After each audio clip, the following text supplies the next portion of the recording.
వైఎస్ఆర్సీపీ తరపున మేము మాట్లాడిన మాటలో 85% 90% స్క్రిప్ట్ ఓరియంటేషన్. కొన్ని పదాలు కావచ్చు, వాటిలో తిట్లు కూడా ఉండొచ్చు. మనసులో భావాలు తెగించి నేను చెప్పాను. వాటికి అనేక సార్లు నాకు అక్షింతలు కూడా పడ్డాయి పార్టీలో. ఎందుకంటే ఈరోజు మీడియా మేనేజ్మెంట్ చేస్తున్న వాళ్ళందరూ కూడా వైఎస్ఆర్సీపీలో ఉన్న వాళ్ళు కోవర్ట్లు, స్క్రిప్ట్లు నకిలీది.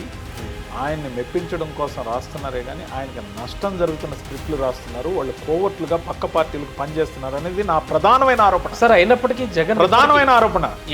ఈ రోజు కాకపోతే రేపు తెలుసుకోవచ్చు, రేపు కాకపోతే ఎల్లుండి తెలుసుకోవచ్చు. కానీ తెలుసుకునేసరికి సమయం మించిపోతే మరో ఎలక్షన్ ఖచ్చితంగా ఓడిపోవచ్చు. ఆయనకి తెలియకుండానే నేను రాజీనామా చేసి రావడం జరిగింది. ఆయన లండన్లో ఉన్నప్పుడు వీలైనంత వరకు కెమెరాకి దూరం చేయాలి, మాట్లాడనీయకుండా చేయాలి. పోనీ అన్నిటికీ సరేనంటారు కానీ ఏది చేయరు, చేయనివ్వరు కూడా. ఎలక్షన్ ముందు తీసుకున్న స్లోగన్ కులం చూడం, మతం చూడం, ప్రాంతం చూడం, పార్టీలు చూడం, వర్గాలు చూడం. 2024 ఎలక్షన్ వచ్చేసరికి నా ఎస్సీలు, నా బీసీలు, నా మైనారిటీలు బీజేపీని ఎంచుకోవడానికి కలిగిన ప్రధానమైన కారణాలు ఒక డ్రీమ్ లాగా ఉంది. దాన్ని సాకారం చేసుకునే దానికోసం కూడా నేను బీజేపీలో. మీ దగ్గర పనిచేసేవాళ్ళు మీ మాట వినకపోగా, మీరు ఇచ్చిన నిర్ణయాన్ని అమలు చేయకపోగా, మీరు వాళ్ళనే కంటిన్యూ చేయాల్సిన దుస్థితికి వచ్చిందంటే ఆ పార్టీ మనుగడ ఎలా ఉంటుంది? కనీసం సూచాయిగా అయినా తెలియలేదు జగన్ గారు. తెలిసినా ఏం చేయలేని పరిస్థితిలో ఉన్నాడు. నేనైతే విజయసాయి రెడ్డి గారు రాజకీయ సన్యాసం తీసుకుంటారంటే నమ్మను. ఆయనకి కూడా కొన్ని అమర్యాదలు, ఇబ్బందులు, కోటరీల ద్వారా తలెత్తిన మాట వాస్తవం. స్లోగా ఆయన్ని తగ్గించుకుంటూ రావటం. ఆయన ఖచ్చితంగా కూడా రాబోయే రోజుల్లో మరింత ఉన్నతమైన పదవుల్ని తీసుకుంటారని నా నమ్మకం. ఆయనతో సుదీర్ఘంగా ట్రావెల్ చేసిన నేను చెప్తున్నా, ఆయన బహుశా అయితే కేంద్ర మంత్రిగా లేదా గవర్నర్ కూడా. నమస్తే, వెల్కమ్ టు తెలుగు రాజ్యం ఓపెన్ టాక్. ఇవాల్టి ఓపెన్ టాక్లో మనతో పాటు ఉన్నారు 16 సంవత్సరాల పైబడి సుదీర్ఘ రాజకీయ అనుభవం ఉన్న సీనియర్ పొలిటీషియన్ అండ్ యాక్టివ్ పాలిటిక్స్లో ఆయన పేరు నేటికి మారు మోగుతూనే ఉంటుంది. అంతేకాదు వైసీపీకి జాతీయ అధికార ప్రతినిధిగా కూడా పనిచేసినటువంటి ఆయనే కె రవిచంద్రారెడ్డి గారు. ఆయన మనతో పాటు ఉన్నారు. ప్రస్తుతానికి బీజేపీలో ఉన్నారు. సో బీజేపీ నేత కె రవిచంద్రారెడ్డి గారితో మాట్లాడదాం. టోటల్గా ఆయన జర్నీ అండ్ ఆయన బయటికి రావడానికి కారణాలు, అలాగే ప్రస్తుతం ఉన్నటువంటి సిచ్యువేషన్లో బీజేపీ కండిషన్స్ ఏమిటి, ఎలా ఉంది పొజిషన్, ఇవన్నీ కూడా సార్తో మాట్లాడదాం. సార్ నమస్తే. సార్ నమస్తే. రమణ గారు, 10 ఏళ్ల పైబడి కాంగ్రెస్ అండ్ 6 సంవత్సరాలు వైసీపీలో, అండ్ దట్టు వైసీపీలో ఐ థింక్ చాలా పదవులు కూడా చేపట్టారు. ఆ పదవులకు వన్నీ తెచ్చారు. అండ్ మీదైన స్టైల్లో, అంటే మనకి డిబేట్లలో బాగా పరిచయం కాబట్టి మీ అగ్రెసివ్నెస్ కానీ, మీ చెప్పే విధానం కానీ, ఇవన్నీ మేము చాలా ఇష్టపడుతూ ఉంటాం. ఈ నేపథ్యంలో ప్రెసిడెంట్ అంటే ఫస్ట్ ఒక నేషనల్ పార్టీ, తర్వాత ఒక ప్రాంతీయ పార్టీ, ఇప్పుడు మళ్ళీ నేషనల్ పార్టీ, ఏమిటి చేంజింగ్స్, ఏం చెప్తారు? మీతో సుదీర్ఘకాలం నుంచి పరిచయం ఉంది, కొన్ని సంవత్సరాలుగా. Yes sir. మీరు ఎక్స్ప్రెస్ టీవీలో, హెచ్ఎం టీవీలో చేసినప్పటి నుంచి పరిచయం. డిబేట్స్లో తరచు మిమ్మల్ని కలిసేవాడిని. దాదాపు 11 సంవత్సరాల పాటు కాంగ్రెస్ పార్టీలో నా ప్రయాణం జరిగింది. Yes sir. కాంగ్రెస్ పార్టీలో ఉన్నంతకాలం కూడా ఎప్పుడు పనిచేస్తూనే ఉండాలి. రాజకీయ పార్టీలో అవకాశాలు కోసం కాకుండా ఖచ్చితంగా పనిచేసేవాడికి అవకాశాలు వస్తాయి. దాని తర్వాత గుర్తింపు లభిస్తుంది. గుర్తింపు ద్వారా పదవులు కూడా రావచ్చు. మరి ఆ కోణంలో పనిచేయాలంటే కొన్ని వదులుకోవాలి. మన టైం ఇవ్వాలి, మన వ్యాపారాన్ని కొంత సైడ్ లైన్ చేయాలి. మరీ ముఖ్యంగా గత 6 సంవత్సరాలు వైఎస్ఆర్సీపీలో పనిచేసినప్పుడు దాదాపుగా నేను సివిల్ ఇంజనీర్గా, కాంట్రాక్టర్గా ఉన్న విషయం చాలామందికి తెలియకపోవచ్చు. కానీ నా వర్క్స్ అన్నీ వదిలేసి 6 సంవత్సరాల పాటు మొత్తం రాజకీయానికి నా సమయాన్ని ఇవ్వడం అనేది ఒక కసితో పనిచేశా. అండ్ ఆల్సో యాక్టివ్ పొలిటీషియన్గా పనిచేశా. ఈ 6 సంవత్సరాలు వైసీపీలో ముఖ్యంగా ప్రభుత్వ పదవిని కూడా పొందా. జాతీయ అధికార ప్రతినిధిగా కాంగ్రెస్ పార్టీ నుంచి కంటిన్యూ అవుతూ వైఎస్ఆర్సీపీలో కూడా అదే పదవిని జాతీయ అధికార ప్రతినిధిగా నేను ఒక్కడనే వైఎస్ఆర్సీపీ నుంచి రిప్రజెంట్ చేశా. చాలామంది స్పోక్స్ పర్సన్స్ స్టేట్ లెవెల్కి ఉన్నప్పటికీ నేషనల్ లెవెల్ స్పోక్స్ పర్సన్గా అఫిషియల్ ఐడి కార్డుతో నేను పనిచేయడం జరిగింది. నేషనల్ లెవెల్లో విజయసాయి రెడ్డి గారు జాతీయ ప్రధాన కార్యదర్శిగా, రవిచంద్రారెడ్డి అనే వ్యక్తి జాతీయ అధికార ప్రతినిధిగా పనిచేయడం జరిగింది. మేమిద్దరం నేషనల్ లెవెల్లో ఆ డిజిగ్నేషన్స్ పొందగలిగాం. సో దాంతోపాటు 2 సంవత్సరాల పాటు, చివరి 2 సంవత్సరాలు ప్రభుత్వం అధికారంలో ఉన్నప్పుడు నేను ఏపీ ట్రేడ్ ప్రమోషన్ కార్పొరేషన్ చైర్మన్గా కూడా ఎగ్జాక్ట్లీ దాదాపుగా క్యాబినెట్ ర్యాంక్తో నేను పనిచేస్తాను. పనిచేశారు. ఇవి కాకుండా కాంగ్రెస్ పార్టీలో కూడా ఆర్గనైజేషన్ పరంగా ఇన్ఛార్జ్ జనరల్ సెక్రటరీలుగా, ఏఐసిసి మెంబర్గా, ఏఐసిసి నుంచి కోఆర్డినేటర్గా కర్ణాటకకి 4 జిల్లాలు కొద్ది కాలం మాత్రమే, మీడియా ఇన్ఛార్జిగా, కిసాన్ సెల్ చైర్మన్గా ఎప్పుడూ ఏదో ఒక యాక్టివిటీలో ఒక పదవితో పనిచేస్తూనే ఉన్నా.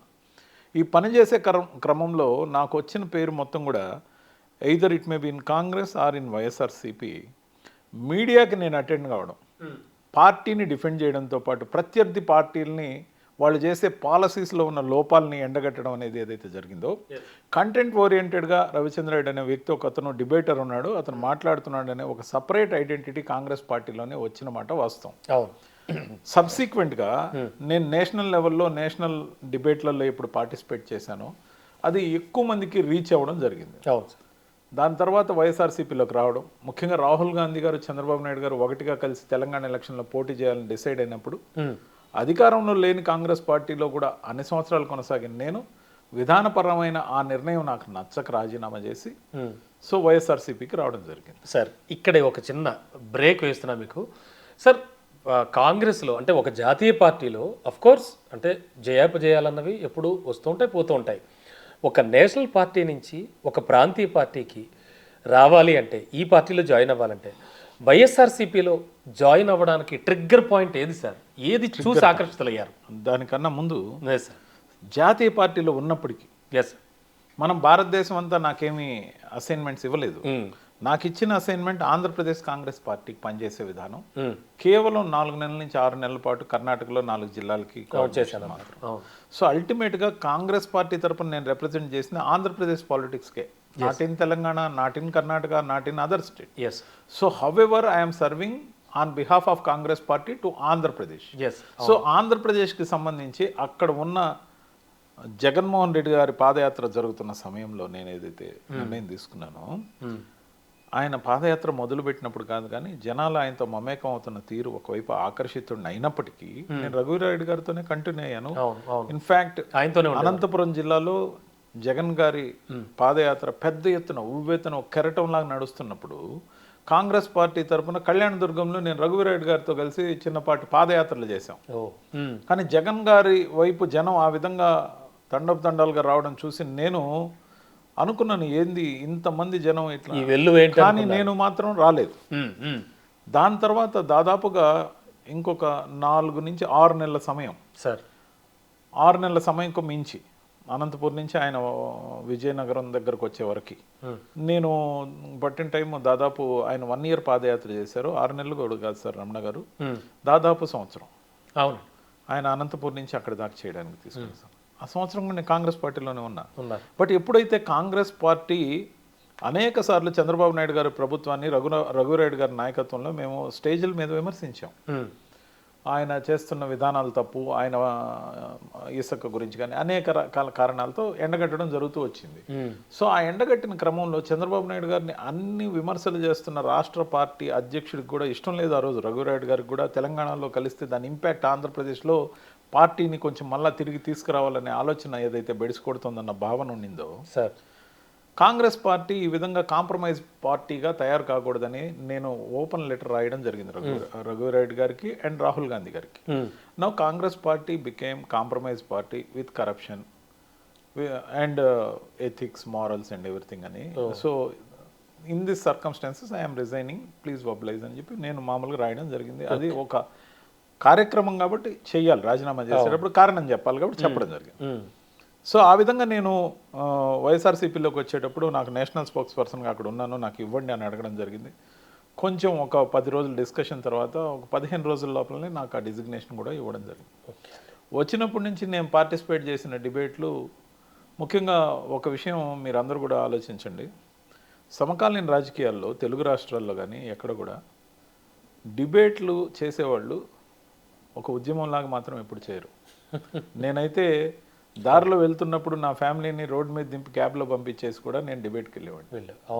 అంటే అప్పటికప్పుడు వచ్చిన పిలుపు కూడా నేను అటెండ్ అయ్యేవాడిని. ఆ విధంగా నేను కాంగ్రెస్ పార్టీలో ఉన్న 11 సంవత్సరాల్లో ఒక 5-6 సంవత్సరాలు ఇక్కడ 6 సంవత్సరాల పాటు దాదాపు 11 సంవత్సరాలకు పైగా నేను చేసిన డిబేట్ల సంఖ్య మీరు వింటే ఆశ్చర్యపోతారు. నేషనల్ లెవెల్లో నేను చేసిన డిబేట్లు హిందీ ఇంగ్లీష్ ఛానల్స్లో 1200కు పైగా. Wow, great.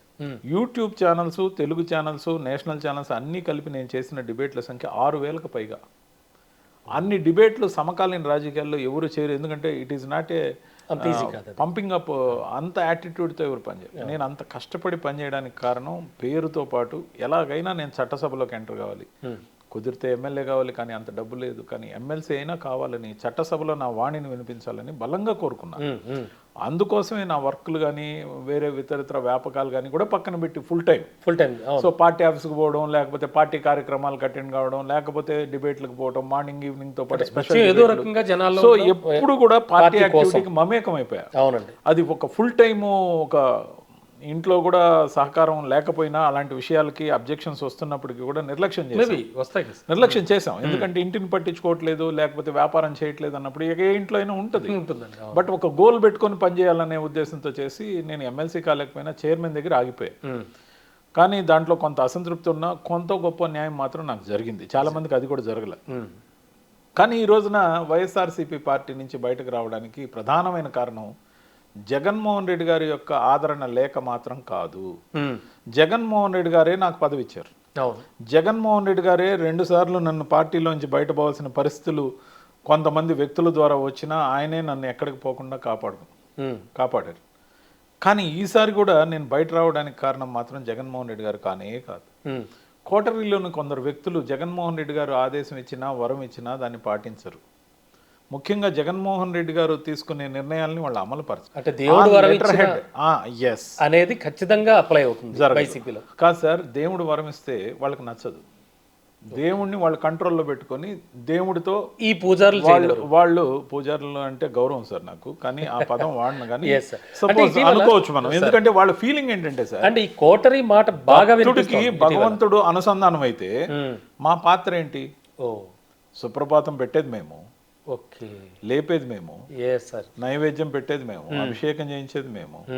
సాయంకాలం వీటిలన్నిటినీ పూజాపరంగా తప్పుగా తీసుకోకుండా ఒక కంపారిజన్కి మాత్రమే తీసుకోవాలని కోరుతూ వీళ్ళు చేసేది వీళ్ళకి సంబంధించినంత వరకు దేవుడు కూడా వీళ్ళ కంట్రోల్లో ఉండాలి. అంటే అంటే నాయకుడు చరిష్మాటిక్ నాయకుడు, అందులో ముఖ్యమంత్రిగా ఉన్నాడు. ఈయన్ని ఎవరు పడితే వాళ్ళు కలవకూడదు. రిస్ట్రిక్షన్స్. సో ఎవరు కలవాలో వీళ్ళే డిసైడ్ చేస్తారు, ఎవరు కలవద్దో వీళ్ళే ఆపుతారు. మొత్తానికి ఫిల్టర్ మీద ఫిల్టర్ పెట్టి ఎమ్మెల్యేలకు కానీ నాయకులకు కానీ మంత్రులకు కూడా చాలాసార్లు అపాయింట్మెంట్ దొరకకపోయినా నాకు మాత్రం కాస్త కోస్తో అపాయింట్మెంట్లు జగన్మోహన్ రెడ్డి గారితో దొరికినాయి కాబట్టి నాకు ఆ పదవి గుర్తించారు మిమ్మల్ని. ఎస్ సార్, ఎందుకంటే ఎవరు ఏం మాట్లాడుతున్నారో చూసే వ్యవస్థ ఆయన దగ్గర ఒకటి ఉంది. సో కాబట్టి ఖచ్చితంగా నాకు పదవి ఇచ్చిన తర్వాత కూడా నా జీతభత్యాలు ఫిక్స్ చేసేటప్పుడు కూడా నేను అడిగిన ర్యాంక్ ఇచ్చారు, దాదాపు క్యాబినెట్ ర్యాంక్. కానీ నేను బాధపడింది మాత్రం ఎమ్మెల్సీ కాలేకపోయానని. ఎందుకంటే చట్టసభలోకి అదేదో 6 సంవత్సరాల పోస్ట్, ఇదేదో 4 సంవత్సరాలు 2 సంవత్సరాల పోస్ట్ అని కాదు.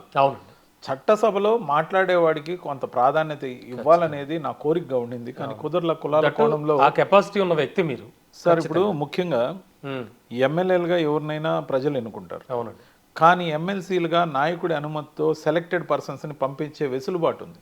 ఆ పంపించే వెసులుబాటు ఉన్న నాయకుడు తీసుకోవాల్సిన నిర్ణయాన్ని ప్రభావితం చేసిన ఈ కోటరీ కులాల కోణంలో పదవుల్ని పంపిణీ చేయించారే కానీ కులం నాది రెడ్డి అయినంత మాత్రాన నాదేం నేరం సార్? కాదు కదా.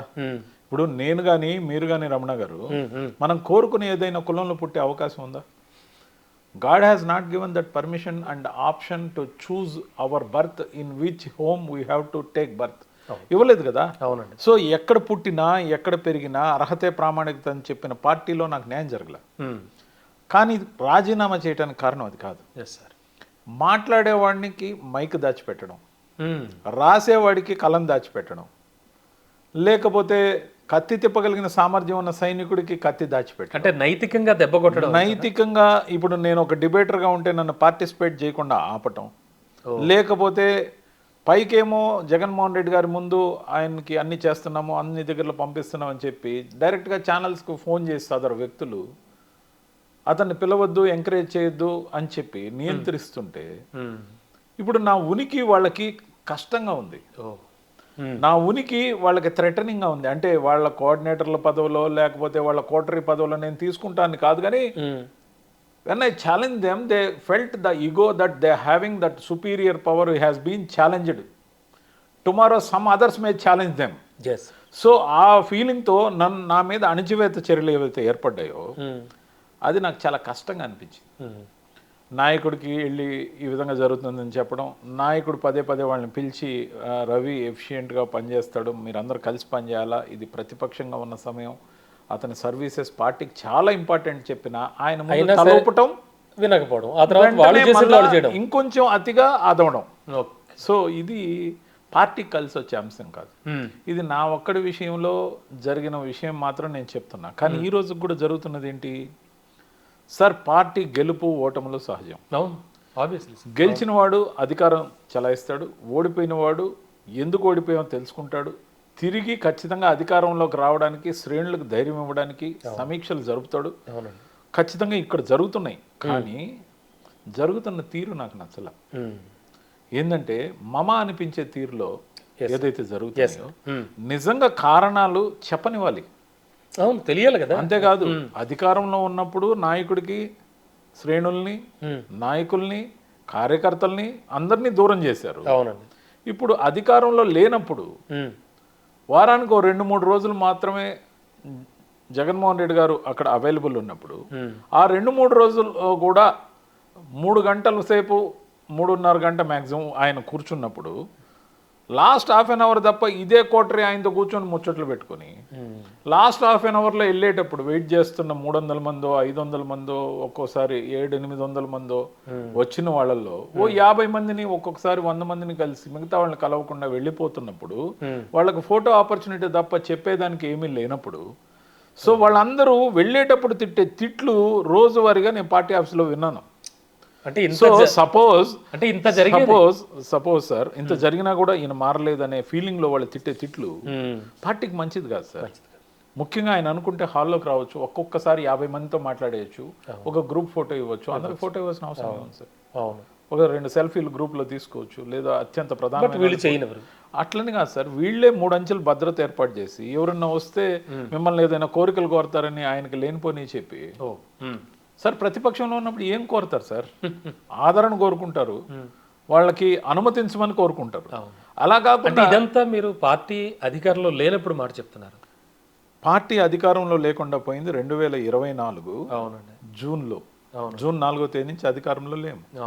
కానీ జూన్ 4 నుంచి జనవరి 18 దాకా నేను రిజైన్ చేసేదాకా జరిగిన సంఘటనలు ఇవి పూర్తిగా ఇవే జరుగుతూ వచ్చాయి. సో మార్పు ఎక్కడుంది? ఈ వర్షం అధికారంలో ఉన్నప్పుడు ఎట్లా ఉండేదో?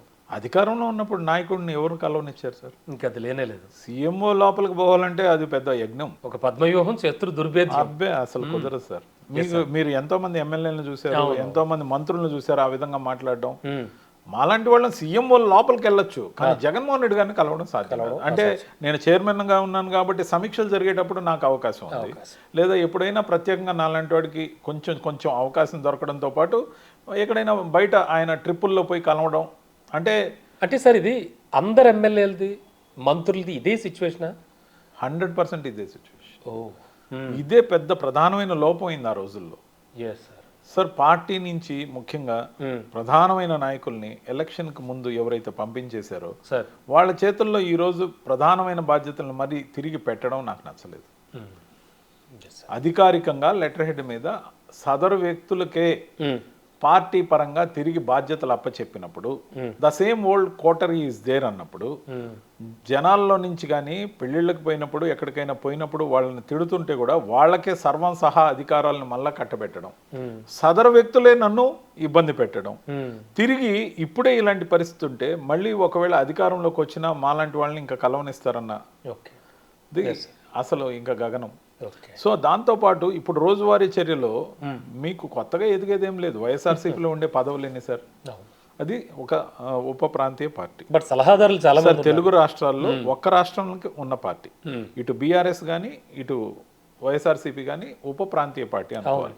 ప్రాంతీయ పార్టీ ఫర్ ఓన్లీ ఆంధ్రప్రదేశ్, ఇది ఇక్కడ ఓన్లీ ఫర్ తెలుగుదేశం. కనీసం 2 రాష్ట్రాల్లో ఉనికి కోసం తెలంగాణలో ఇబ్బంది పడుతున్నప్పటికీ కూడా టెక్నికల్ గా 2 దగ్గరలో ఉంది.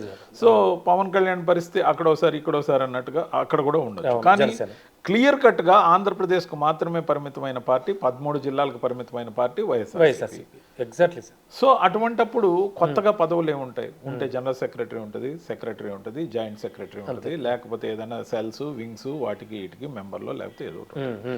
So other than that spokes persons ఉంటాయి. స్పోక్స్ పర్సన్లో ఉన్న కార్పొరేషన్లు, చైర్మన్లు ఇంకా సార్ అధికారంలో ఉన్నప్పుడు సార్, ఓకే అధికారంలో లేనప్పుడు పార్టీ పరంగా ఇంతకన్నా పదవులు ఉంటాయి. అవును. సో వైఎస్ఆర్సీపీ నుంచి జాతీయ అధికార ప్రతినిధిగా ఉన్నాను, నన్నే మీరు ఈ విధంగా అణిచివేస్తుంటే, ముఖ్యంగా లడ్డు రో వచ్చినప్పుడు ఎంతో దారుణమైన విమర్శలు నేషనల్ మీడియా నుంచి వస్తుంటే, పోనీ వీళ్ళకి ఇబ్బందిగా ఉంది, నన్ను ఆపాలని చూస్తున్నారు, లెటర్ ఫార్మాట్లో నన్ను పిలవకూడదు అన్నట్టు మిగతా వాళ్ళ పేర్లు పంపించి వీళ్ళని మాత్రమే పిలవండి, నన్ను పిలవద్దని చెప్పకుండా నాకు పొగబెట్టడం ఏదైతే ఉందో నాకు చాలా బాధ అనిపించింది.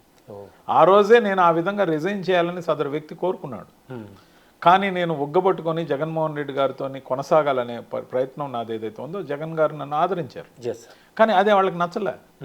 ఎందుకంటే నువ్వు ఏం చేస్తావో కానీ జగన్ గారికి మాత్రం సన్నిహితంగానే ఉంటున్నావు, మాకు ఎందుకో అర్థం కాదు నీ మీద అంత ప్రత్యేకమైన ప్రేమ.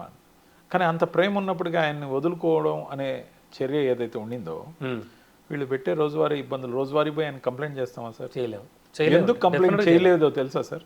కంప్లైంట్ చేయొచ్చు కూడా, కానీ గత 45 రోజుల ముందు, 50 రోజుల ముందు తిరిగి ఆయనకి మొత్తం స్టేట్ మీద పెత్తనం రాసి ఇచ్చినప్పుడు ఇంకెవరికి పోయి చెప్తాం, ఏమని చెప్తాం సార్?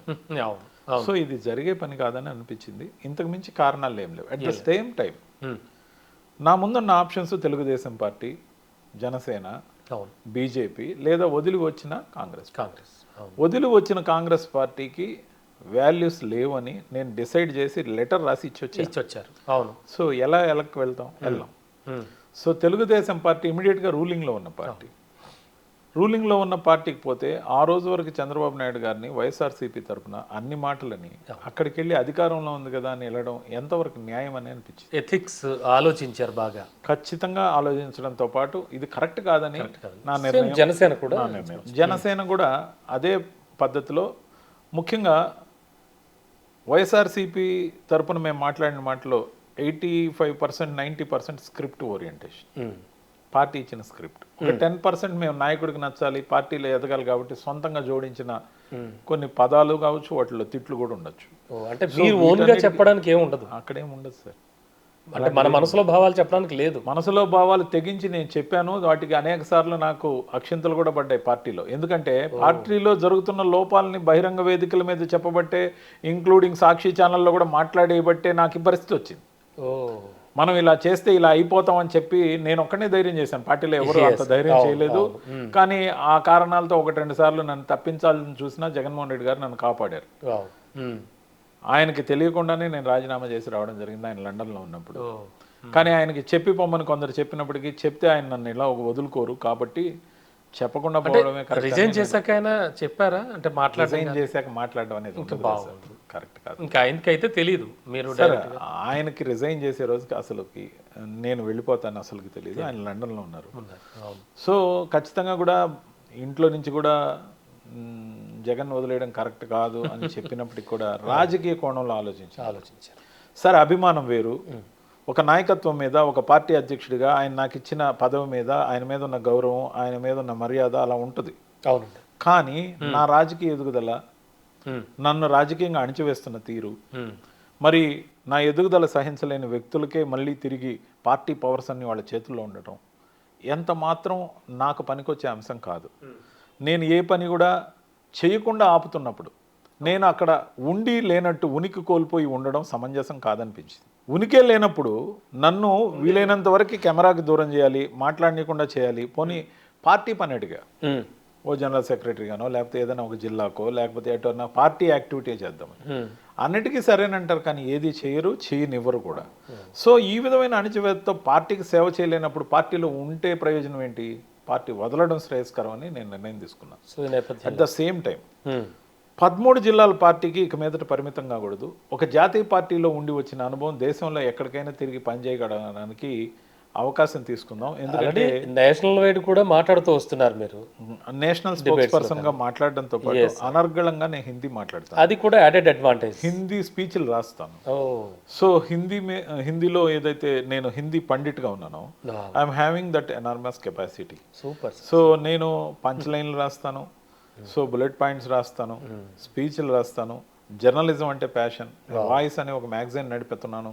సో వాయిస్ అనే తెలుగు.com అని నేను వెబ్సైట్ నడుపుతున్నాను, 2 యూట్యూబ్ ఛానల్స్ నడిపాను, వాయిస్ అనే పేపర్ నడిపాను. జర్నలిజం అంటే నాకున్న ప్యాషనే నన్ను స్పాంటేనియస్గా అప్పటికప్పుడు ఆరేటర్గా మార్చిందే కానీ ఇన్ఫాక్ట్ ఇన్ని తెలియవు నాకు. ఇప్పుడు చాలా కొత్త విషయాలు వింటున్నాను. ఇవన్నీ కూడా నేను చేయడంలో పార్టీ కోసం నేను పెట్టిన ఖర్చు కూడా నేను తీసుకున్న జీతానికి 4 రెట్లు ఉంటుంది.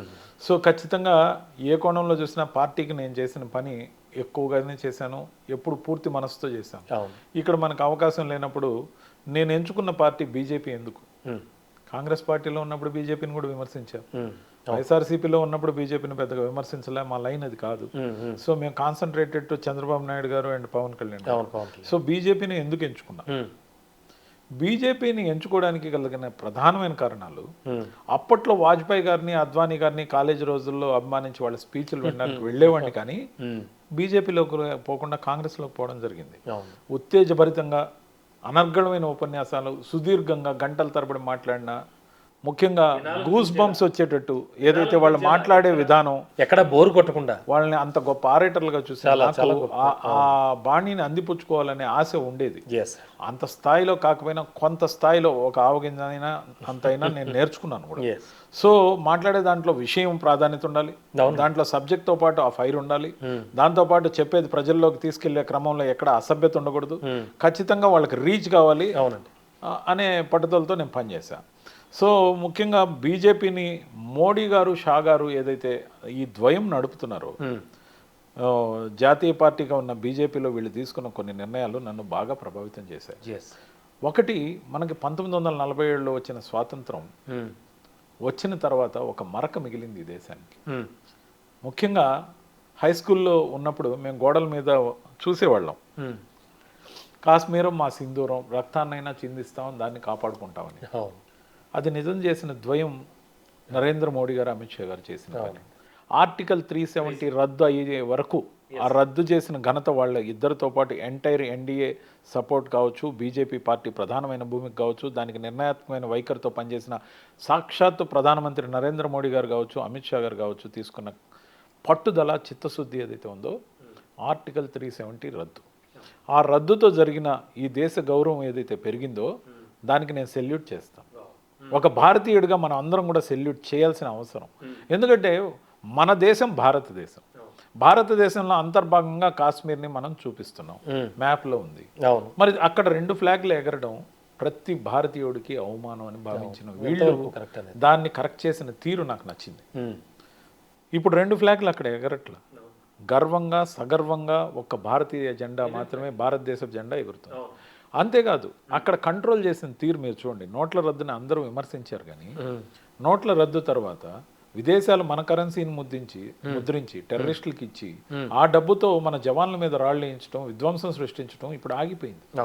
ఈరోజు టూరిస్టులు వస్తున్నారు, ముఖ్యంగా భారతీయ పౌరులు ఎవరు కూడా అక్కడ స్థలాలు కొనుక్కునేదానికి లేకుండా, భారతీయ పౌరులు ఎవరు కూడా కాశ్మీర్ వాళ్ళని పెళ్లి చేసుకునేదానికి లేకుండా ఉన్న రూల్స్ అన్ని మారిపోయినాయి. పాకిస్తాన్ వాళ్ళు అక్కడ వాళ్ళని పెళ్లి చేసుకోవచ్చు, అక్కడ స్థలాలు కొనవచ్చు ఉన్న నిబంధనని పూర్తిగా రద్దు చేయడం జరిగింది. ఇది దేశానికి పనికొచ్చే అంశం, ఇది దేశభక్తిని సంబంధించిన అంశం. నాకు నచ్చింది. పాయింట్ 1, 5 సంవత్సరాలకు పైగా 500 సంవత్సరాలకు పైగా భారతదేశం యొక్క కళ రామ మందిరం. సో రామ మందిరాన్ని నిర్మించడం కాదు, భవ్యమైన మందిరంతో పాటు ఒక మహానగరంగా, ఇంటర్నేషనల్ ఎయిర్పోర్ట్తో పాటు అందరికీ అందుబాటులో, హిందువుల మనోభావాలతో పాటు దేశ ప్రతిష్టని, ఏకత, మానవత అనే కోణం తీసుకున్నారు. దాంట్లో ఐక్యత ఏదైతే వచ్చిందో అది నాకు బాగా నచ్చింది. వాజ్పేయి గారి హయాంలో రామ్ రోటీ మకాన్ అనే స్లోగన్తో ఒక ఎలక్షన్ పోటీ చేశారు ఆయన ఒక్క ఓటుతో ఓడిపోయినాక రెండవసారి. రామ్ రోటీ మకాన్, రామ్ అనే కళని సాకారం చేసిన ఈ ద్వయం నాయకత్వంలో కనీసం ఒక ఫోటో దిగాలి వాళ్ళతో కలిసి పనిచేసే అవకాశం. అదొక డ్రీమ్లో ఉండేది. ఒక డ్రీమ్ లాగా ఉంది. దాన్ని సాకారం చేసుకునే దానికోసం కూడా నేను బీజేపీలోకి వచ్చా. దాన్ని సాకారం చేసుకునే అవకాశం ఖచ్చితంగా నాకు తొందరలోనే దొరుకుతుంది కూడా. ప్రధానమంత్రి నరేంద్ర మోడీ గారితో అమిత్ షా గారితో ఫోటో దిగితే ఆ రోజు ఉప్పొంగుతాను నేను. ముఖ్యంగా నేను సంతోషపడతాను. ఓకే. ముఖ్యంగా జగన్మోహన్ రెడ్డి గారితో ఎటు ఫోటో దిగాను, లేకపోతే మా కాంగ్రెస్ పార్టీలో ఉన్నప్పుడు అప్పట్లో రాహుల్ గాంధీ గారితో ఫోటో దిగాను. కానీ ఈ ద్వయంతో ఫోటో దిగాలంటే నేను ఈ పార్టీలోకి రావాలని నిర్ణయించుకున్నాను. అది కూడా బలమైన కోరిక. కొత్త ఫోటో కాదు సార్, వాళ్ళ అడుగుజాడల్లో వాళ్ళు తీసుకునే నిర్ణయాల్లో ఈ దేశాన్ని బలోపేతం ఏదైతే చేస్తున్నారో సార్, బీజేపీ గురించి చాలామంది దేశం కోసం ధర్మం కోసం అన్న మాటని ఎద్దేవా చేశారు. వాళ్ళు తీసుకుంటున్న ప్రతి నిర్ణయం కూడా దేశం కోసమే. వాళ్ళు పాటుపడుతున్న అంశం పూర్తిగా ధర్మం కోసమే. ఈ ధర్మం కోసం అని నేను ఎందుకు చెప్తున్నానంటే, ఒక దుర్మార్గమైన చట్టం 1947లో స్వాతంత్రం వచ్చిన మనకి 1951లో ఒక నల్ల చట్టం తెచ్చారు. ఆ నల్ల చట్టం పేరే వక్ఫ్ బోర్డు బిల్. సో ఈ వక్ఫ్ బోర్డు బిల్ అనేది మన జాతీయతకే ప్రమాదం, భారతదేశంలో ఉన్న అందరికీ ప్రమాదం. కానీ వక్ఫ్ బోర్డు బిల్లు ముస్లిం మతానికి మాత్రమే చెందిందని ఏదైతే భ్రమల్లో ఉన్నారో, నేను ఒక మాట స్ట్రైట్ గా మీడియా ద్వారా చెప్పదలుచుకున్నాను. ముస్లిమ్స్కు మాత్రమే సంబంధించిందని భావించే వాళ్ళందరికీ కూడా ఆలోచించమని అడుగుతున్నా. వక్ఫ్ బోర్డు ద్వారా కొన్ని వేల ఎకరాలు, కొన్ని వేల గ్రామాలు, నగరాలు, ముఖ్యంగా గుళ్ళు, గోపురాలు, గవర్నమెంట్ ఆఫీసులు, ముఖ్యంగా ఈ దేశ గవర్నమెంట్ ల్యాండ్, తర్వాత మిలిటరీ ల్యాండ్కి సంబంధించిన ఉన్నంత ల్యాండ్ వక్ఫ్ బోర్డు దగ్గర ఉంది కదా. ఏ ఒక్క ముస్లిం, పేద ముస్లింకి ఒక్క గజం స్థలమైనా వక్ఫ్ బోర్డు ఇచ్చిందా? ఇవ్వలేదు. కానీ వాళ్ళకి నచ్చిన రోజు అక్కడ రేట్లు పెరిగినప్పుడు, లేకపోతే గ్రామాలు ఇది మా అధీనంలో ఉన్నాయి, మీరు అమ్మడాన్ని కొనడాన్ని నిషేధిస్తున్నామని ఒక్క నోటీస్ ఇస్తే you cannot challenge it in supreme court. అలాంటి చట్టం తెచ్చిన దుర్మార్గం చేసిన కాంగ్రెస్ పార్టీ గురించి లేటుగా తెలుసుకున్నందుకు చింతిస్తున్నా. దీని గురించి ఎప్పుడు తెలుసు? ఈ వక్ఫ్ బోర్డు చట్టం గురించి పార్లమెంట్లో మాట్లాడుతున్నప్పుడు అమిత్ షా గారు చెప్తున్న అంశాలు నేను లైవ్లో విన్నా. నేను చాలా ప్రభావితమయ్యా. కానీ అలాంటి వక్ఫ్ బోర్డును వాళ్ళు పూర్తిగా రద్దు చేస్తామని కూడా చెప్పకుండా, దానికి దేశంకి సంబంధించిన ఈ అంశాల్లో ముఖ్యంగా పాండ్యులు, చోళ్ళు కట్టిన గుళ్ళు, గోపురాలు కూడా దాంట్లో ఉన్నాయి సార్. పేదలు, ధనికులు అని వ్యత్యాసం లేకుండా వేలాది ఎకరాల రైతుల భూములు దాంట్లో ఉన్నాయి సార్. గ్రామాల, నగరాలు దాంట్లో ఉన్నాయి సార్. అమెండ్మెంట్స్ చేస్తామంటే ఇమ్మీడియట్ గా దేశంలో ఉన్న అన్ని రాజకీయ పార్టీలు సమర్థించాలి. కానీ వైఎస్ఆర్సీపీ సమర్థించను అని చెప్పింది. ఇది నాకు నచ్చలేదు. ఇది కూడా ప్రధాన కారణం. ఇది 100% ప్రధానమైన కారణం. ఈ కారణం విషయంలో నేను ఇంటర్నల్గా పార్టీ పెద్దలతో మాట్లాడడం జరిగింది. మాట్లాడినప్పుడు ఇది మన పార్టీ విధానం, దీన్ని ఎవరూ మార్చలేమన్నారు. కానీ నాకు నచ్చలేదు. ఇది దేశానికి సంబంధించిన విషయం అని చెప్పా. దేశానికి సంబంధించిన విషయం అని చెప్పినప్పటికీ ముస్లిం మైనారిటీల ఓట్ బ్యాంక్గా భావిస్తే తప్పని కూడా చెప్పా.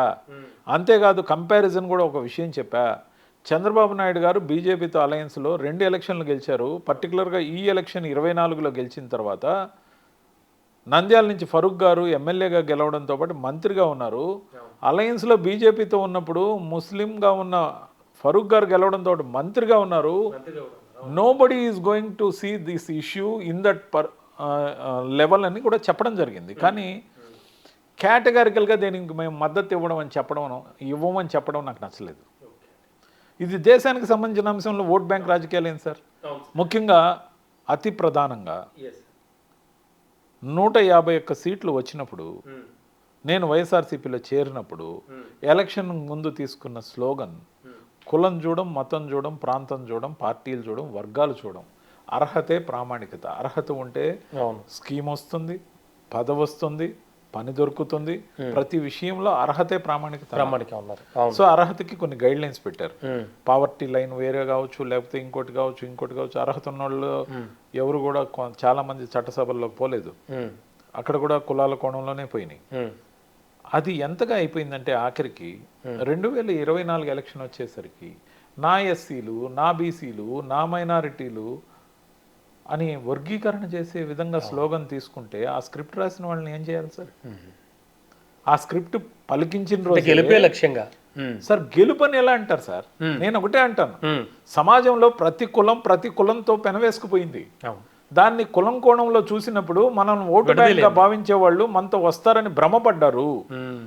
ముఖ్యంగా ఆ విధంగా ఆయన్ని భ్రమ పెట్టారు. నేను ఎలక్షన్ కౌంటింగ్ రోజు మేము ఓడిపోతూ రిజల్ట్స్ వస్తున్న క్రమంలో ఎలక్షన్కి ముందు కూడా తెగించి ఈ మాట చెప్పా. మీరు చెక్ చేసుకోండి ఛానల్స్లో, నా మీద వేటు పడుతుందేమో అని కూడా నేను భయపడలా. ఇది కరెక్ట్ కాదని నేను పోరాడా. నేను ఒక్కడే పోరాడా పార్టీలో ఈ అంశంలో. ఇది కులాల కోణంలో పోవడం కరెక్ట్ కాదు, ఈ నినాదమే కరెక్ట్ కాదు. కనీసం పట్టించుకోలేదు, అసలు ఎవరు వినలేదు కూడా. ముఖ్యంగా కులాల కోణము, ప్రతి కులంతో ప్రతి ఒక్కరు వ్యాపారమో, ఫ్యాక్టరీయో, వ్యవసాయమో అనుబంధంగా ఒకరితో ఒకరు మమేకమైన వాళ్ళని కులాల పరంగా చీల్చి ఓటు బ్యాంక్గా మార్చుకునే స్క్రిప్ట్ రాసిన ఐపాక్ వాళ్ళని కానీ లేకపోతే మరెవరినైనా కానీ ఎవరు రాశారో వాళ్ళని ఎలా తప్పుపట్టాలి. అధికారం కోల్పోయాం. ఈరోజు జగన్మోహన్ రెడ్డి గారితో ట్రావెల్ అయిన ప్రతి ఒక్కరూ నష్టపోవడానికి, ఎలక్షన్ ఓడిపోయినందువల్ల దానికి వచ్చిన బాధ్యత ఆ స్క్రిప్ట్ రాసిన వాళ్ళు తీసుకుంటారా సార్? తప్పు కదా సార్. ఇందరు బతుకుల్ని ఛిద్రం చేసింది ఒక ఎలక్షన్ ఓటమి. మరి ఎలా సార్? మరి ఇలాంటి పనికిమాలిన స్క్రిప్ట్లు రాసే వాళ్ళని, ఇంకా చాలా మందిని ఇప్పుడు కూడా స్క్రిప్ట్లు రాయనిస్తుంటే దాన్ని ఏ విధంగా అదుపు చేస్తాం సార్? సార్ ఇప్పుడు ఎలాగో పార్టీ నుంచి బయటకు వచ్చేసారు, వాళ్ళ పేర్లు చెప్పకూడదా? నాకు ఒక నైతికత ఉంది కాబట్టి ఎస్ సార్, పేర్లు చెప్పకుండా విషయం మాత్రమే చెప్తున్నా. వాళ్ళందరికీ తెలుసు, మీడియా మిత్రులందరికీ తెలుసు, ఇంక్లూడింగ్ మీకు కూడా తెలుసు. పేర్లు చెప్పినందువల్ల నాకు వచ్చే ప్రతిష్ట ఏం పెరగదు. పేర్లు చెప్పనందువల్ల స్ట్రైట్ గా చెప్తున్నా. ఈ రోజు కూడా రాస్తున్న స్క్రిప్ట్లు, ఈ రోజు మీడియా మేనేజ్మెంట్ చేస్తున్న వాళ్ళందరూ కూడా వైఎస్ఆర్సీపీలో ఉన్న వాళ్ళు కోవర్ట్లు, స్క్రిప్ట్లు నకిలీవి. ఆయన్ని మెప్పించడం కోసం రాస్తున్నారే కానీ ఆయనకి నష్టం జరుగుతున్న స్క్రిప్ట్లు రాస్తున్నారు. వాళ్ళు కోవర్ట్లుగా పక్క పార్టీలకు పనిచేస్తున్నారు అనేది నా ప్రధానమైన ఆరోపణ సార్. అయినప్పటికీ జగన్ ప్రధానమైన ఆరోపణ. ఈ రోజు కాకపోతే రేపు తెలుసుకోవచ్చు, రేపు కాకపోతే ఎల్లుండి తెలుసుకోవచ్చు, కానీ తెలుసుకునేసరికి సమయం మించిపోతే మరో ఎలక్షన్ ఖచ్చితంగా ఓడిపోవచ్చు. పక్కాగా చెప్తున్నా. నాకేం సంబంధం, నేను ఆ పార్టీ నుంచి బయట వచ్చాను కాబట్టి పేర్లు చెప్పడం లేదు. Let them think. కాదు, అయినప్పటికీ ఇప్పటికీ కూడా జగన్మోహన్ రెడ్డి తెలుసుకోలేకపోతున్నారు. లేదు సార్, జగన్మోహన్ రెడ్డి గారు తెలుసుకుంటే తిరిగి వాళ్ళకే బాధ్యతలు అప్పచెప్పరు. ఖచ్చితంగా చెప్పకూడదు. ఎందుకంటే కార్యకర్తల అభిప్రాయం వాళ్ళకి, నేను చెప్పే సదరు వ్యక్తులకు వ్యతిరేకంగా ఉంది. ఓడిపోయిన మాజీ ఎమ్మెల్యేలందరికీ ఆ సదరు వ్యక్తులే బాధ్యులని బహిరంగంగా కూడా ఆరోపించారు. ఈ రోజు కూడా ఎక్కడ ఏ పెళ్లికి పోయినా, ఏ కార్యక్రమానికి పోయినా వాళ్ళకే మళ్ళీ బాధ్యతలు అప్పచెప్పినందుకు ఆయన మారరా అని జగన్మోహన్ రెడ్డి గారిని గురించి చాలా ఘోరంగా మాట్లాడుతున్న మాటలు మేము వినలేకపోతున్నాం. మారరా అంటే మొన్న జగన్ 2.0 చూస్తారని చెప్పేసి ఇంకెక్కడి నుంచి కార్యకర్తలతో డైరెక్ట్గా నేను ఇంటరాక్షన్ ఉంటుంది. సో ఇన్నాళ్ళు నేను కార్యకర్తలు పట్టించుకోకపోవడం అన్నది కరెక్టే. ఎందుకంటే మన తప్పును మనం ఒప్పుకోవడం కూడా చాలా గొప్ప విషయం సార్. తప్పును ఒప్పుకున్నారు, సంతోషం. డైరెక్ట్గా తప్పును అంటే ఇదేం చేంజ్ రాదంటారా సార్? తప్పును ఒప్పుకున్నారు. కార్యకర్తలకు ఐడెంటిటీ ఎట్లా ఈసారి వచ్చినాక న్యాయం చేస్తున్నారు. Yes sir, I sincerely ask a simple question. మీ కార్యకర్తలు ఎవరో మీకు తెలుసా? మీ కార్యకర్తలు ఎవరో మీకు తెలుసా? అది తెలిస్తే వాళ్ళకి మీ సభ్యత్వం సంఖ్య ఎంతో చెప్పండి. దాంట్లో క్రియాశీలకమైన సభ్యత్వం ఉన్న వాళ్ళ పేర్లు చెప్పండి.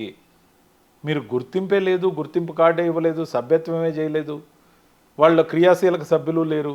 మీకు నచ్చిన వాళ్ళకి, మీ కోటరీ వాళ్ళు చెప్పిన వాళ్ళకి ఒక చిన్న చిన్న పిల్ల పదవులన్నీ వేసుకుంటూ కింద కనీసం జగన్మోహన్ రెడ్డి గారి సంతకం కూడా లేకుండా ఆయన చేత అనిపించుకొని కేంద్ర పార్టీ కార్యాలయం అని సంతకం లేని లెటర్లు ఎందుకు మీడియాకి రిలీజ్ చేస్తున్నారు చెప్పండి?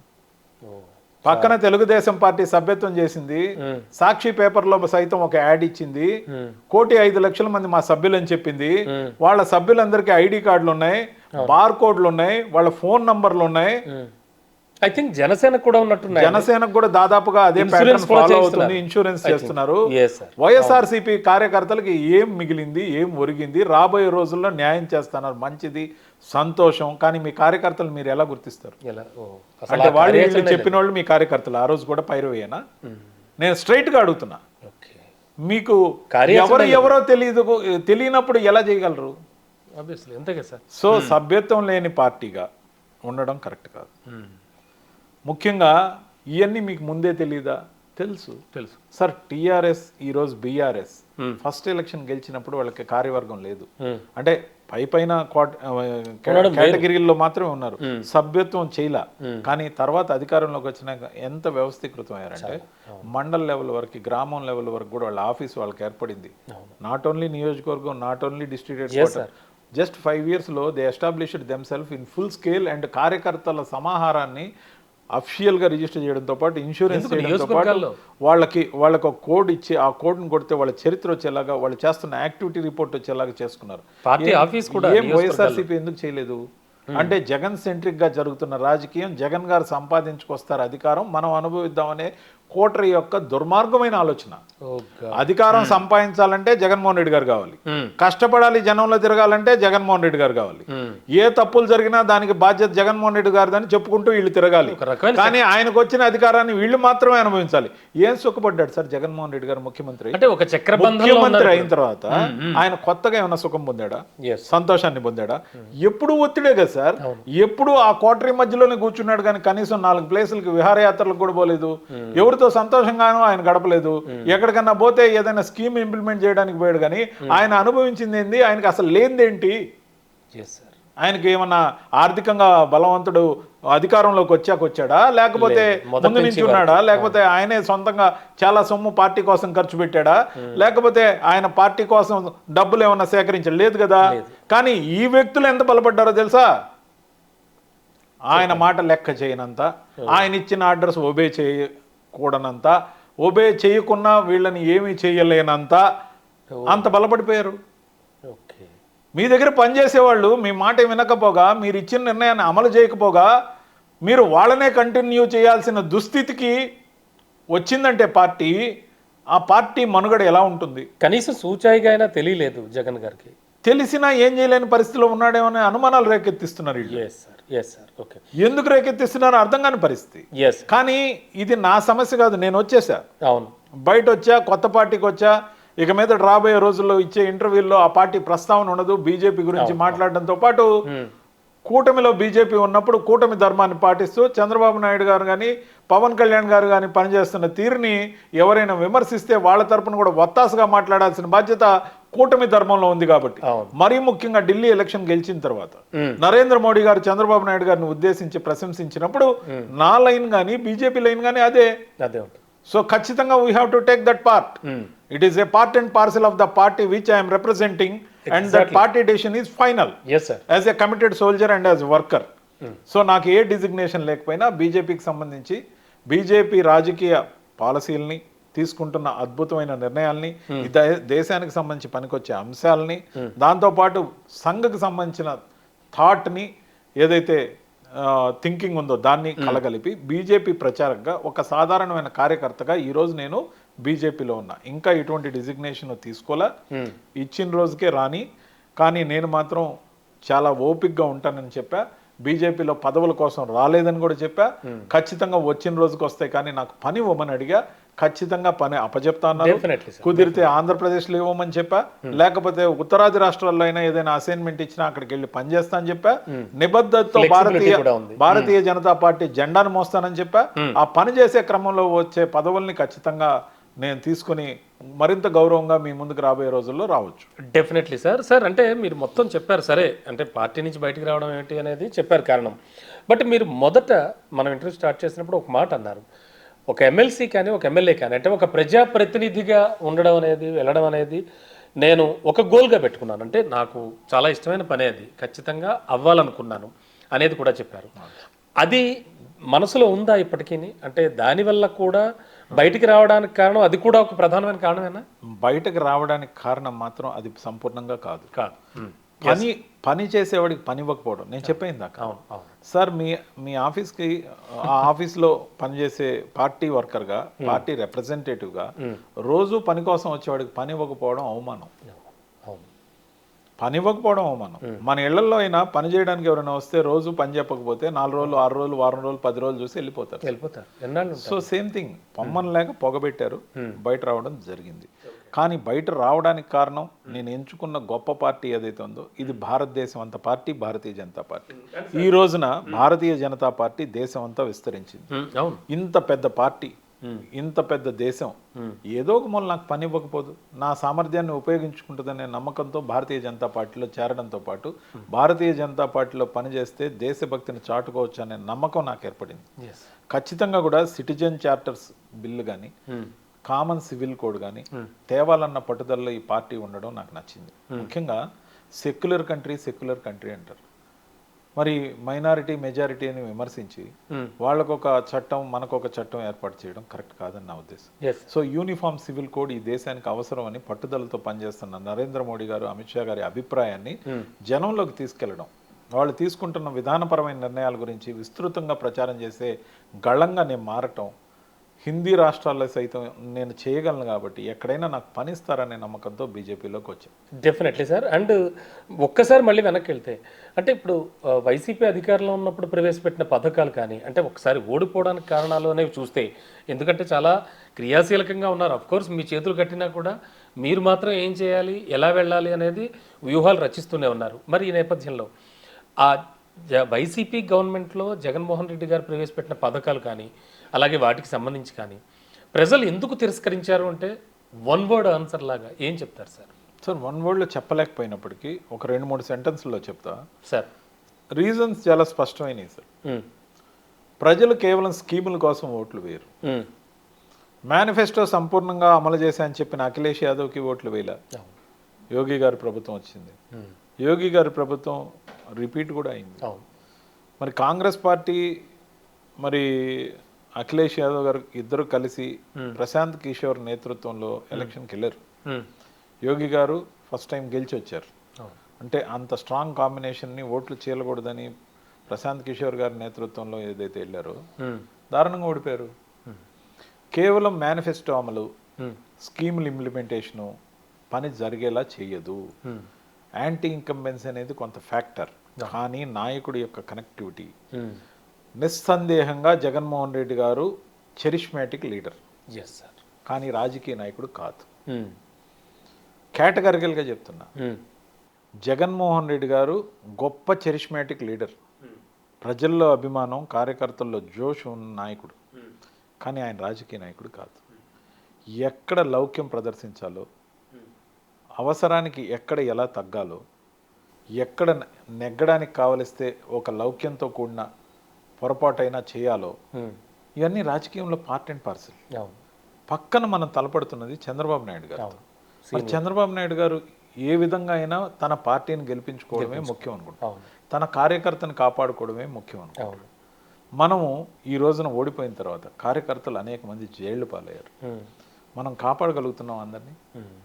నేను అందరికీ ఒకటే చెప్పదలుచుకున్నాను, చూడండి, ఇంకా కొంతకాలం చూడండి. అలా కాని పక్షంలో కార్యకర్తలందరూ ఒకసారి ప్రశాంతంగా ఆలోచించండి. మన నాయకుల్లో ఉన్న జబ్బు ఏంటో తెలుసా సార్? కార్యకర్తలే కాదు, నాయకులే కాదు, పైన నాయకులు ఫోన్ చేస్తే ఫోన్లు తీయరు. నేను ఒక మాట చెప్పదలుచుకున్నాను, అలాంటి వారు, ఇబ్బంది పడుతున్నవారు, కార్యకర్తలకు రక్షణ లేదని భావిస్తున్నవారు నేరుగా బీజేపీలో నా ద్వారా చేరమని పిలుపునిస్తున్నా. నేను నిరంతరం రాత్రి పగులు నా ఫోన్లు 1 కాదు 4 అందుబాటులో ఉండేలా చేస్తా. నేను ప్రతి ఒక్కరికి పలుకుతా, 1 గంట అటు ఇటుగా కాల్ బ్యాక్ అయినా చేస్తా. మీ సమస్య వింటా, బీజేపీలోకి రండి, రక్షణ కవచాన్ని పొందండి, ఒక పిలుపును కూడా ఇస్తున్నా. ఎందుకంటే ఏ కార్యకర్త అయినా ఆ కుటుంబంలో ఆ కుటుంబానికి అవసరం. వాళ్ళు నెలల పాటు చేసిన తప్పులకి, చేయని తప్పులకి, రకరకాల కేసులకి గురవుతుంటే ఒక రక్షణ కవచాన్ని బీజేపీ ఇస్తుంది. రండి, నా నేతృత్వంలో వచ్చినా మరి ఎవరి నేతృత్వంలో వచ్చినా పర్వాలేదు, కానీ నా నేతృత్వంలో వస్తే నేను వాళ్ళకి అందుబాటులో ఎప్పుడూ ఉంటా. మిమ్మల్ని చేర్పించిన తర్వాత నేను మీకు పలకకుండా ఉండే ప్రసక్తే లేదు. ఇది నా గ్యారంటీ. మోడీ గారి పార్టీలో మోడీ గారి గ్యారంటీ ఎలాగో ఉంది, ఇక్కడ బీజేపీలో మీకు రక్షణ అనేది 100% గ్యారెంటీ. మీరు చేయని తప్పులకి ఎవరు భయపడాల్సిన అవసరం లేదు. తప్పులు చేసి నిజంగా కానీ క్రిమినల్స్గా ఉంటే దయచేసి బీజేపీకి రావద్దండి అని కూడా చెప్తున్నాను. ఓకే అండి సార్, ఒక్కసారి మళ్ళీ వెనక్కి వెళ్దాం. సిద్ధం సభలు ఎఫెక్ట్ కూడా సరిపోలేదంటారా? చాలా విపరీతంగా జనాలు వచ్చేవారు, మొత్తం చాలా విపరీతంగా వచ్చారు జనాలు. అంటే ఇది ఒక సాధారణమైన క్వశ్చన్లా అనిపించవచ్చు మీకు, బట్ చూసే వాళ్ళకి, ఒక సామాన్య ఓటర్కి, ఒక సామాన్య ప్రజలకి ఏమనిపించింది అంటారు? ఏమైంది అసలు అక్కడ? సిద్ధం సభలన్నీ కూడా ఐపాక్ మేనేజ్మెంట్, ఐపాక్ అనే ఈవెంట్ ఆర్గనైజేషన్ కంపెనీ. సో వాళ్ళది కూడా బాగా ఎఫెక్ట్ పడింది. ముఖ్యంగా కూడా వైఎస్ఆర్సీపీ గత ఎన్నికల్లో ఓడిపోవడానికి కోటరీలో ఉన్న కోవర్ట్లు ఐపాక్కి సమానమైన రెస్పాన్సిబిలిటీ ఉంది. అంతేకాదు సర్వేలు ఎన్ని చేయించారో ఆ సర్వేలు చేయించినవన్నీ కూడా సక్రమంగా ఆయన ముందు పెట్టకుండా ఆయనకు నచ్చే విధంగా పెట్టిన వాళ్ళు, ఇంటి దొంగలు ఎవరు ఉన్నారో వాళ్ళందరినీ కూడా ఆయన గల్లా పట్టుకొని నిలదీశారని నాకు తెలుసు. కానీ ఆల్రెడీ సమయం మించిపోయింది, అంతే, ఓడిపోయిన తర్వాత సంగతి. సో నేననేది మళ్ళీ ఐపాక్ వస్తున్నట్టు నాకున్న సమాచారం. సో మార్చిలో ఖచ్చితంగా ఐపాక్ మళ్ళీ రావచ్చు వైఎస్ఆర్సీపీ కోసం. అప్పుడు కార్యకర్తల పరిస్థితి ఏంటి? ఓకే, మళ్ళీ సేమ్. ఇది ఒక ప్రధానమైన అంశం. కార్యకర్తలు ఎవరో తెలియకుండా కార్యకర్తలకు న్యాయం ఎలా చేస్తారు అనేది నా రెండో క్వశ్చన్. ఎలా కనుక్కుంటారు? మీరు చూసి కనుక్కుంటారా, లేకపోతే మొహం గుర్తుపెట్టి కనుక్కుంటారా? ఎందుకు మీరు సభ్యత్వం కార్డులు ఇవ్వడం లేదు? అరే కార్యకర్తలు వదిలిపెట్టండి సార్, మీకు రోజు మీడియా డిబేట్లకు వచ్చే వాళ్ళకే ఐడి కార్డులు లేవు. అంటే ఏ పూటకి ఎవరు దొరికితే వాళ్ళని అక్కడ ప్రవేశపెట్టి వాళ్ళ కింద ఆ రోజు ఛానల్లో అధికార ప్రతినిధిని రాస్తే వాళ్ళు ఉప్పొంగిపోయి మమ్మల్ని కాకుంటే టీవీలో చూపిస్తున్నాను మాట్లాడుతున్నారు. కొంతమంది I express sympathy on them. I feel they should be justified. వాళ్ళకి కార్డులు ఇచ్చి నాతో అన్ని రోజులు పనిచేసిన వాళ్ళకి కొంత గౌరవం కల్పించాల్సిందిగా నా కోరిక. ఎందుకంటే నేను ఆ పార్టీని వదిలి వచ్చినా నా సహచరులుగా చాలా మంది ఎవరైతే పనిచేశారో వాళ్ళు they deserve that respect. Exactly sir, they deserve that respect. అవును, ఎవరైతే అధికార ప్రతినిధిగా ప్రకటించారో ప్రకటించిన వాళ్ళకు కూడా కార్డు లేదు. పార్టీ తరఫున వాడిని సార్, మీరు కేంద్ర పార్టీ కార్యాలయం ఒక లేఖ గీకి మీడియాకి ఇచ్చిన తర్వాత మీరు ప్రకటించిన దానికి కూడా ఒక ఐడి కార్డు ఇలేరా? ఐడి కార్డుకి ఎంత ఖర్చు అవుతుంది సార్? మీరు చేసుకోమంటే వాళ్ళే చేసుకుంటారు. అన్యాయం కదా సార్, దుర్మార్గం కదా, కరెక్ట్ కాదు సార్. మీరు అంటే 18th January రిజైన్ చేశారు, ఎగ్జాక్ట్లీ 25th January సేమ్ ఒక 1 week గ్యాప్లో విజయసాయి రెడ్డి గారు బయటకు వచ్చారు. అంటే ఆల్రెడీ మీరు కూడా జాతీయ అధికార ప్రతినిధిగా ఉన్నారు, ఆయన రాజ్యసభ జాతీయ ప్రధాన కార్యదర్శిగా ఉన్నారు. సారీ, అదే. సో మేమిద్దరం మాత్రమే జాతీయ అనే ట్యాగులతో పనిచేసాం. అంటే విజయసాయి రెడ్డి గారి ఆధ్వర్యంలోనే నేను ఈ పార్టీలో చేరా. సో విజయసాయి రెడ్డి గారు వెళ్ళిపోతారని నాకు నిజంగా తెలియదు. 1.5 month 2 months ముందు ఆయనతోని చివరిసారిగా కలవడం జరిగింది హైదరాబాద్లో. కానీ ఆ రోజు కూడా మాకు ఇలాంటి సమాచారం ఏం లేదు. మేమిద్దరం మాట్లాడుకొని మాత్రం ఈ పని చేయాల. 100% ట్రూత్ ఐఎమ్ సేయింగ్. సో నేను అనేది ఏంటంటే, రిజైన్ చేసాక ఏమన్నా మాట్లాడారా ఆయనతోటి, విజయసాయి రెడ్డి గారితో? ఆయన రిజైన్ చేశాక ఇంతవరకు లేదు. ఎందుకంటే ఇదే కరెక్ట్ సమయం కాదేమో, ఒక నెల గడవనిద్దామని వెయిట్ చేస్తున్నా. డెఫినెట్ గా సార్ అపాయింట్మెంట్ తీసుకుని వెళ్ళి కలుస్తాను. టైం తీసుకొని వెళ్ళి కలుస్తాను. ఖచ్చితంగా ఫ్రీక్వెంట్గా కలుస్తూ ఉంటాం. సో ఖచ్చితంగా ఏది ఏమైనప్పటికీ ఆయన ద్వారా వచ్చిన నేను ముందు వారం తర్వాత ఆయన రావటం, ఆయనకి కూడా కొన్ని అమర్యాదలు, ఇబ్బందులు కోటరీల ద్వారా తలెత్తిన మాట వాస్తవం. స్లోగా ఆయన్ని తగ్గించుకుంటూ రావటం. సో 2019 ఎలక్షన్కి జగన్మోహన్ రెడ్డి గారి తర్వాత సర్వం సహా విజయసాయి రెడ్డి గారే.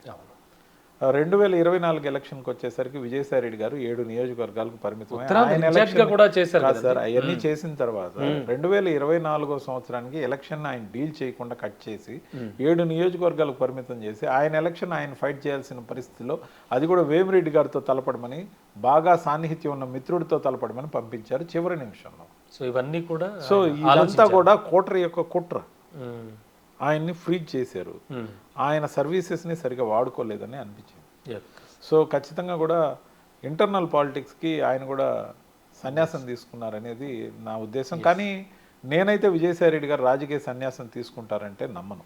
ఎందుకంటే ఆయన ఖచ్చితంగా కూడా రాబోయే రోజుల్లో మరింత ఉన్నతమైన పదవుల్ని తీసుకుంటారని నా నమ్మకం. సో రాజకీయాల్లో సుదీర్ఘంగా ట్రావెల్ చేసిన నేను చెప్తున్నా, గత 6 సంవత్సరాల అనుభవం, ఆయన బహుశా అయితే కేంద్ర మంత్రిగా రావచ్చు, లేదా గవర్నర్ కూడా కావచ్చు.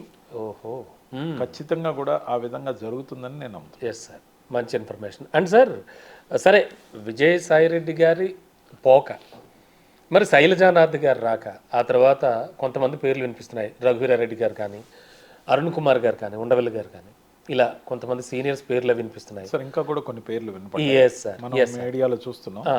అంటే ఇవన్నీ కొంచెం పార్టీ బలపడడానికి. సార్ ఒకటి గుర్తుపెట్టుకోండి, మీరు ఒక వాటర్ ట్యాంక్ మీ ఇంట్లో మిద్దె నింపుతున్నారు, కింద వాల్వ్ ఓపెన్ చేసి పైన మీరు నింపుతూ పోండి. No use. అంటే పోయేవాళ్ళు పోతుంటారు, వచ్చేవాళ్ళు వస్తుంటారు, దాన్నే ఉంది. సీజన్ ఎలక్షన్స్ వస్తే మనం మళ్ళీ ఆటోమేటిక్ గెలుస్తాం అనుకుంటే తప్పు అవుతుంది. చంద్రబాబు నాయుడు గారు ఎవరైనా ఒక లీడరు, ఒక చిన్న స్థాయి లీడర్ పోయేటప్పుడు కూడా వీడు మనకి ఏమన్నా ఏమాత్రమైనా ఉపయోగపడతా అనుకున్నప్పుడు వాళ్ళ ఇంటికి ఒక డెలిగేషన్ పంపుతాడు. వెళ్ళొద్దు, నువ్వు లేకపోతే పార్టీ ఎలా నడుస్తుందని చెప్తాడు వాళ్ళకి, వాళ్ళ చేత చెప్పిస్తాడు. అవసరం అయితే వాళ్ళు అక్కడికి వెళ్ళినప్పుడు వాళ్ళ ఫోన్లోనే ఆయన మాట్లాడతాడు. మీరు లేకుండా ఎలా అండి పార్టీ, మీరు చాలా ప్రధానమైన భూమిక, మీ సర్వీసెస్ని గుర్తిస్తాం, మిమ్మల్ని కాంపెన్సేట్ చేస్తామని మాట్లాడి ఎంతో మందిని ఆపుకున్నాడు. కొన్ని దగ్గరలో అయితే పాము ముంగిస్ లాంటి నాయకులను కూడా ఇద్దరిని ఒకే బుట్టలో పెట్టి ఇద్దరికి సపరేట్గా ఫీడింగ్ ఇచ్చిన ఘనత అయింది.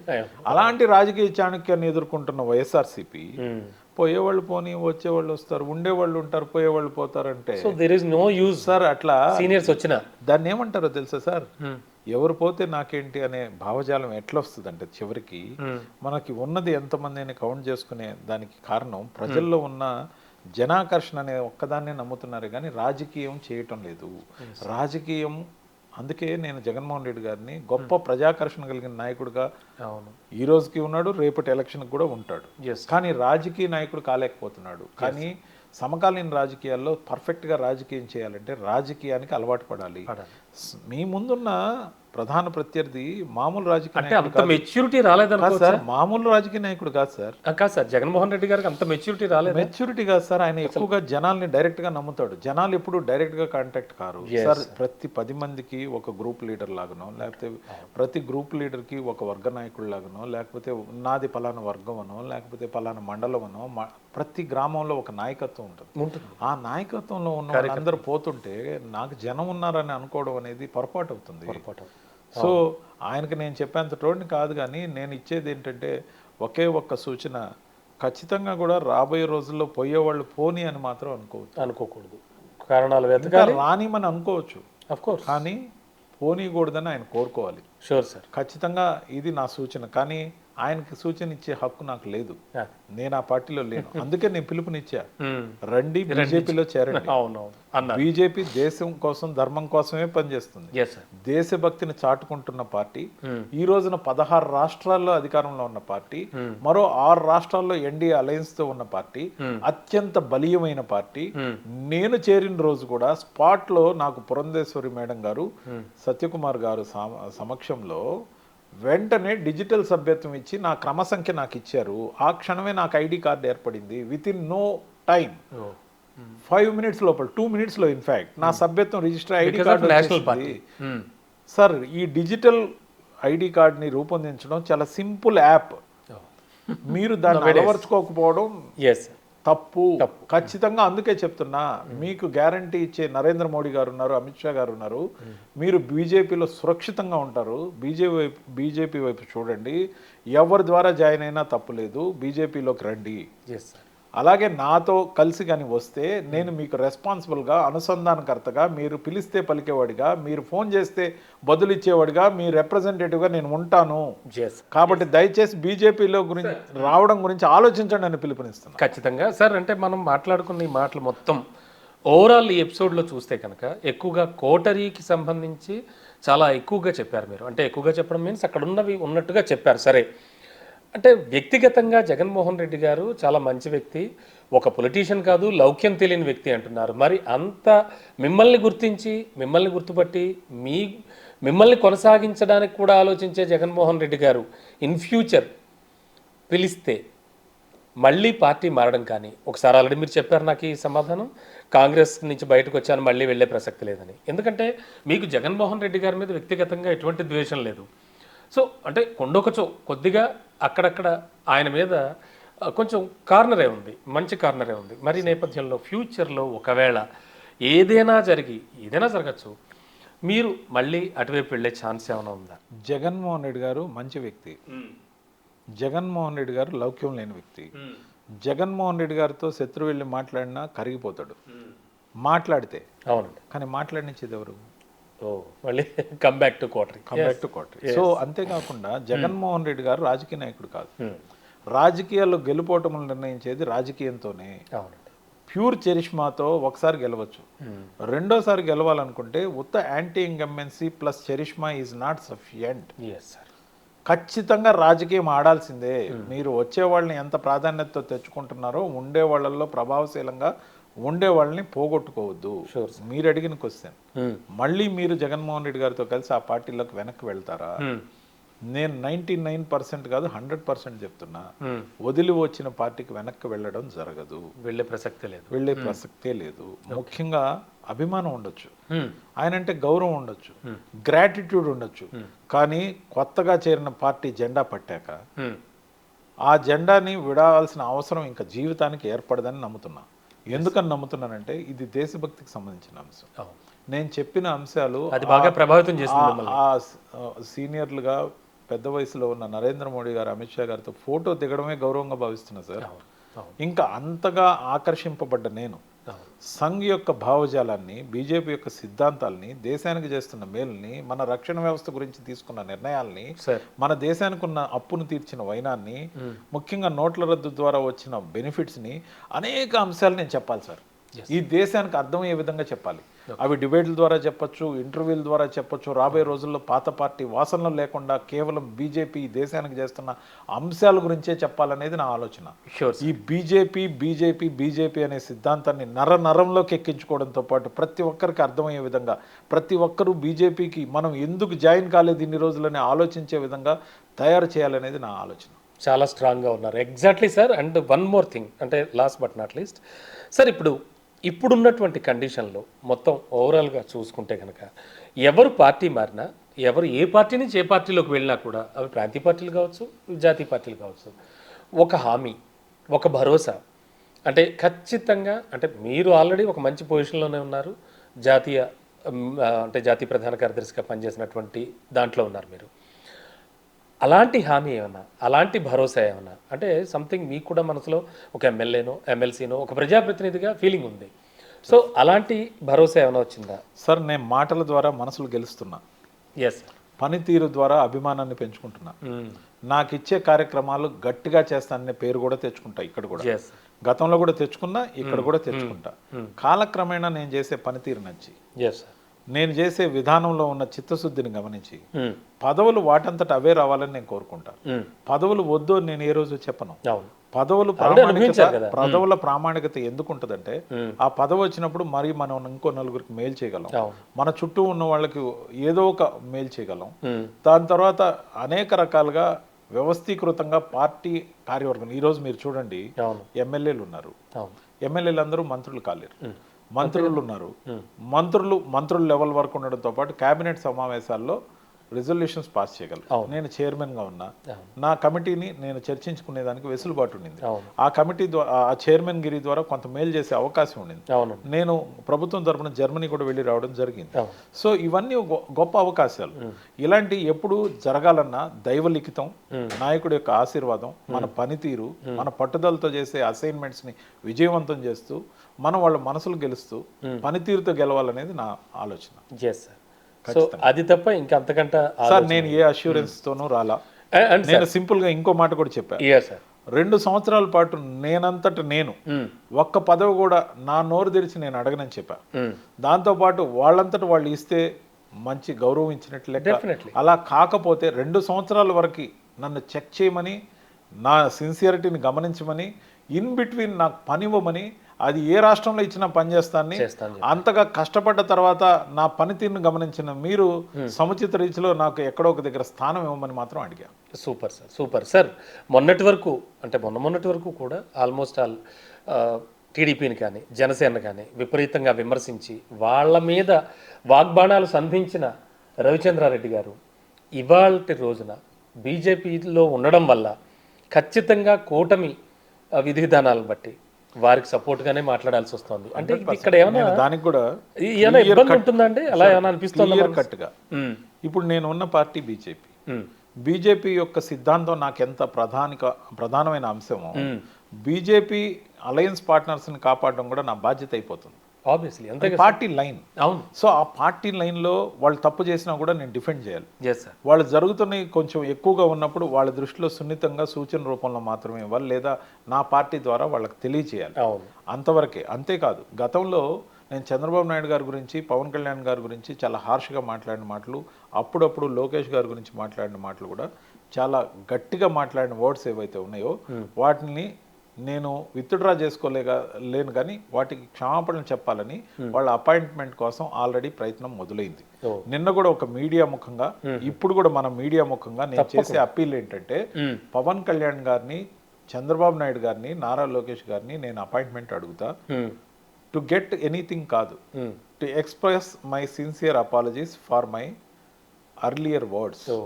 దాంతోపాటు నేను ఇక మీదట వీళ్ళ క్షమాపణ చెప్పా, వీళ్ళని డిఫెండ్ చేస్తున్నా, అదే టైంలో నేను జగన్మోహన్ రెడ్డిని యథేచ్ఛగా తిడతానని మీరు భావించాల్సిన అవసరమే లేదు. Yes. జగన్మోహన్ రెడ్డి గారు అంటే నాకు గౌరవం ఉంది, అది అలా ఉంటుంది. కానీ బీజేపీ అంటే భక్తిభావంతో పనిచేస్తా. అవును. కానీ నేను ఇక్కడ నుంచి నాయకులను ఎవరిని టార్గెట్ చేయదలుచుకోలే. Yes sir. ముఖ్యంగా చంద్రబాబు నాయుడు గారిని డిఫెండ్ చేస్తా, పవన్ కళ్యాణ్ గారిని డిఫెండ్ చేస్తా, నారా లోకేష్ గారిని డిఫెండ్ చేస్తా. ఎందుకంటే ఆ రోల్ బీజేపీ యొక్క పద్ధతి, policy. At the same time Jaganmohan Reddy గారిని నేను టార్గెట్ చేయను. ఎస్. కానీ ఆ పార్టీ యొక్క విధానాల్ని, ఆ పార్టీ మాట్లాడే మాటల్ని, వాళ్ళ డిబేటర్స్ ఎవరైనా కూటమిని విమర్శిస్తే ఎంత ఎఫెక్టివ్గా కౌంటర్ చేస్తానో మీరు రాబోయే రోజుల్లో సూపర్ సార్, సూపర్. చాలా చాలా చక్కటి విషయాలు చెప్పారు. ఎనివే, మీరు అనుకుని ఒక బాటలో ప్రధాని మోడీ గారితో, అమిత్ షా గారితో కనీసం ఒక ఫోటో తీయించుకుంటే చాలు అని దేశభక్తి భావాన్ని మనసారా నింపుకుని మీరు వెళ్ళినందుకు ఖచ్చితంగా మీరు అనుకున్నవన్నీ సాధించి సక్సెస్ అవ్వాలని ఖచ్చితంగా తెలుగు రాజ్యం తరపున కోరుకుంటున్నాం. Thank you so much sir. Thank you so much. Thank you very much. Thank you sir. So ఇది ఇవాల్టి special interview open talk. Please do subscribe to Telugu Rajyam channel. Please do subscribe to Telugu Rajyam channel. Please do subscribe to Telugu Rajyam channel. Hi అండి, నేను మీ ఆర్పీని, నెల్లూరు పెద్దారెడ్డి చేపల పులుసు ఓనర్ని. మీరు తెలుగు రాజ్యం అనే ఈ యూట్యూబ్ ఛానల్ సబ్స్క్రైబ్ చేసుకుని మంచి మంచి వీడియోలతో వస్తారు. Thank you so much. Hi people, I'm Sonakshi Verma and you please watch Telugu Rajyam and please subscribe to the channel.